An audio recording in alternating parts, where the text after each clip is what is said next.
Hello friends. तो ये आज हमारा पार्ट सेकंड है। पार्ट वन हम कर चुके हैं जिसमें हमने चैप्टर नंबर 1 से 5 तक में बात की थी। आज हम बात करेंगे चैप्टर नंबर 6 से चैप्टर नंबर 10। फिर हमारी handbook of general anatomy by BDC खत्म हो जाएगी। ठीक है, तो आज हम चैप्टर रिवर्स से स्टार्ट करेंगे। आज हम चैप्टर देखेंगे chapter number 10, chapter number 9, then 8, 7, 6। ठीक है, तो स्टार्ट करते हैं। Principle of radiography, chapter number 10।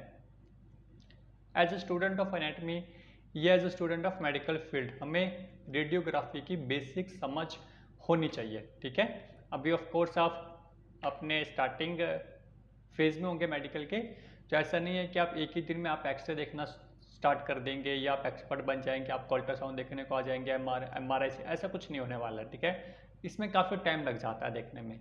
4-5 साल के बाद आप समझ पाओगे कि एक्सरेज कैसे देखने हैं, एमआरआई कैसे देखने हैं, लेकिन बेसिक समझ जो है वो आपको होनी चाहिए। ठीक है, तो स्टार्ट करते हैं। जो सेकंड लाइन इसमें लिखी है वहां से हम स्टार्ट करते हैं। All electromagnetic waves are produced by acceleration of electron. जितनी भी वेव्स ईएम की वेव्स होती हैं वो nothing but the generated by acceleration of electrons. ठीक है, यहाँ पे समझना आपको, चाहे वो एक्सरेज हो, यूवी रेज हो, इंफ्रारेड हो, रेडियो वेव हो, सारी की सारी क्या है, nothing but the generated by the acceleration of electrons. ठीक है, अब बात करते थोड़ी हिस्ट्री देखते हैं, क्योंकि हम सबसे ज़्यादा जो रे यूज़ करते हैं वो एक्सरे होती है, और एक्सरे को एज अ डायग्नोस्टिक भी यूज़ करते हैं, एज अ थेराप्यूटिक भी यूज़ करते हैं। यहाँ पर डायग्नोस्टिक का मतलब है हमें कोई बीमारी को ढूंढना है, तो हम एज अ एक्सरे को एज अ डायग्नोस्टिक करते हैं। जब हमें किसी बीमारी को ठीक करना है, ट्रीट करना है, तो हम एज अ थेराप्यूटिक भी यूज़ करते हैं। हिस्ट्री की बात करें तो हिस्ट्री एज मच इम्पोर्टेंट नहीं है एज ए मेडिकल स्टूडेंट और मेडिकल फील्ड, लेकिन फिर भी आपको याद होना चाहिए। एक्सरे को हमने डिस्कवर्ड एक्सीडेंटली किया था जो साइंटिस्ट थे आपके, नवंबर 8, 1895 बाय रोंटगन। इसके बारे में हमने काफ़ी डिटेल में स्टडी किया हुआ है क्लास 11th और क्लास 12th में। ठीक है, उसमें डिटेल में चैप्टर आप चाहें तो वो भी एक बार ही देख सकते हैं। ठीक है, अब हम देखते हैं, थोड़ा सा और नीचे जाएंगे तो हमें पता चलेगा कि अगेन उन्होंने वही लिखा है कि हम एक्सरे की कैसे यूज़ कर सकते हैं डायग्नोस्टिक थेरापेटिक में, कोई ज़्यादा डिटेल में नहीं है, आगे बढ़ो।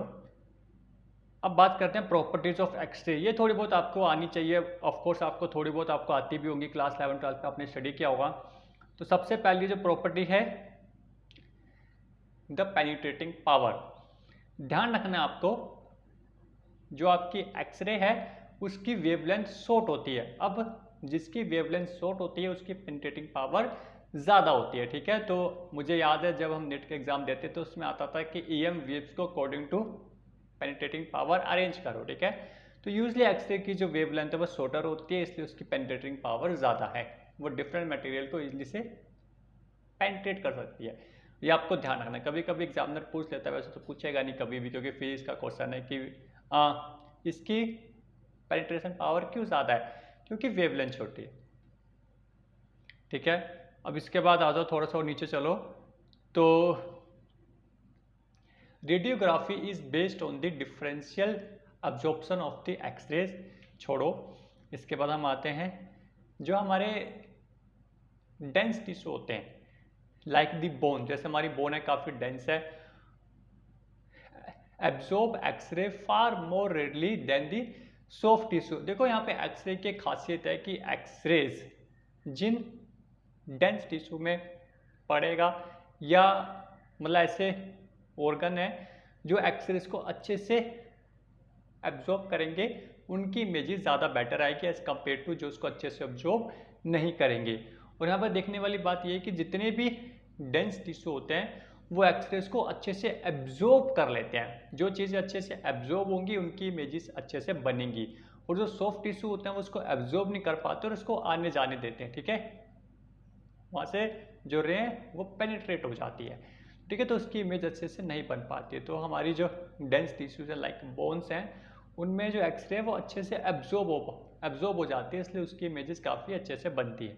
ठीक है, structures which are easily penetrated by the X-rays are describe as radiolucent. मतलब ऐसे स्ट्रक्चर्स जहाँ से एक्सरेज इजली पास हो जाती है उसको हम कहते हैं इट इज़ द रेडियोल्यूसेंट ऑर्गन। यहाँ पे रेडियोल्यूसेंट का मतलब है जहाँ से इजली पेनिट्रेट हो गई। ठीक है, and the structures which are penetrated with difficulty or are not penetrated at all are describe as radio OPEC.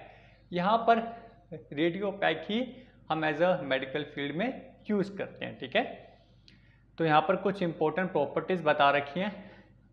जो ऑर्गन जितना रेडियो ओपैक होगा उतनी ही बेटर इमेज एक्सरे में आएगी।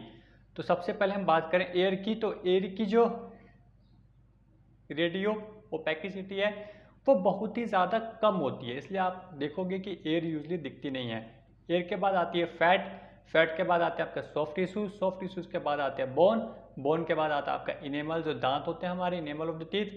फिर आते हैं डेंस फॉरेन बॉडीज, मतलब हम देखेंगे तो सबसे बेटर इमेज आएगी आपकी डेंस फॉरेन बॉडीज की, लाइक मेटल, है ना, metal filling in the teeth. लोग दांतों में मेटल फिलिंग करवाते हैं, या एक्सरे के टाइम में किसी ने कुछ मेटल का लॉकेट पहना होता है तो उसकी इमेज ज़्यादा बेटर आती है as compare to other.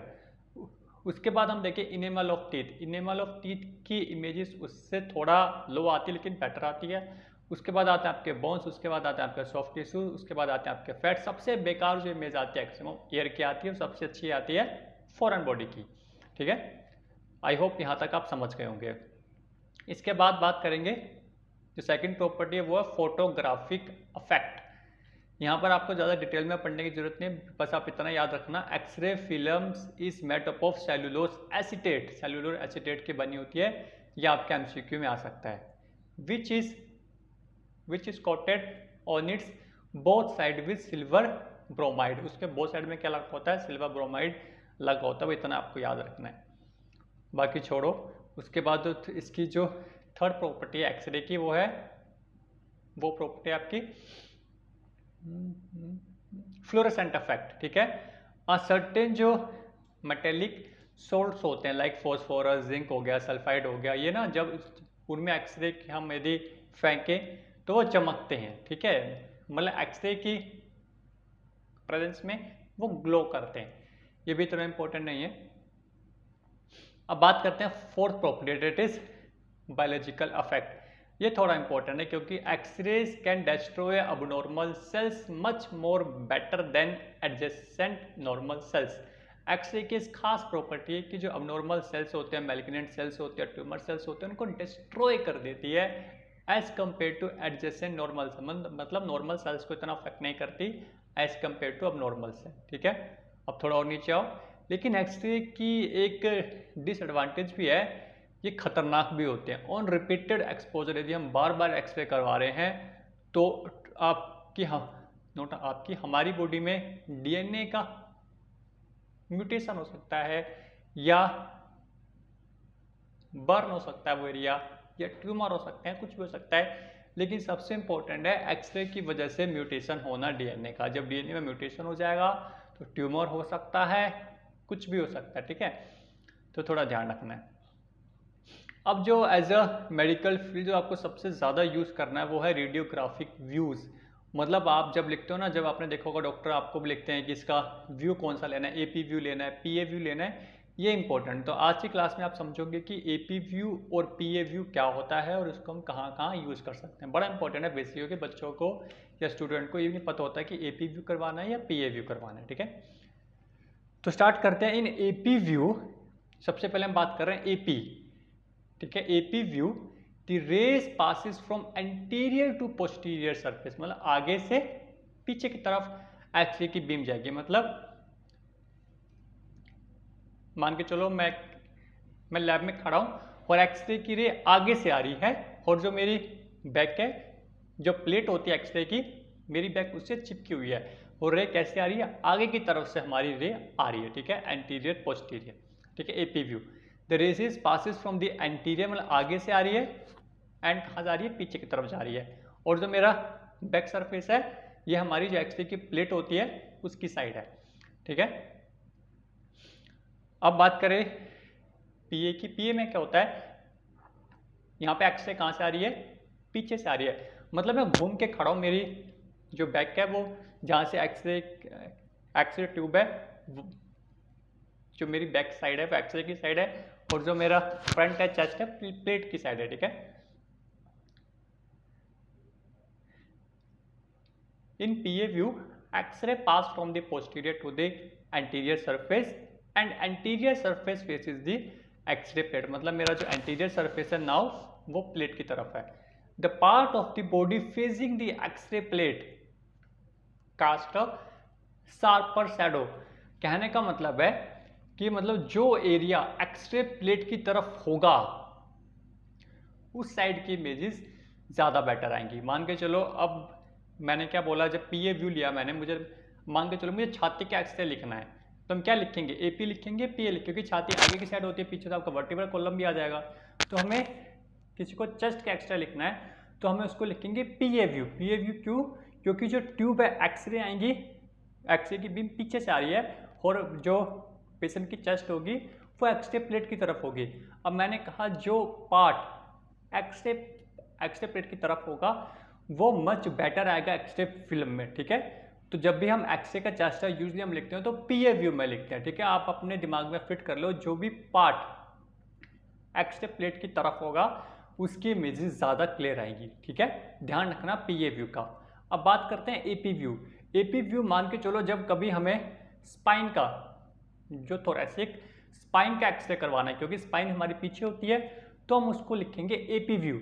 AP view क्या है कि एक्सरे की रे आपकी आगे की साइड से आई है और हमारी जो बैक साइड किस साइड है, ये हमारी एक्सरे प्लेट की तरफ है, इसलिए हम उस साइड हम करवाएंगे AP व्यू।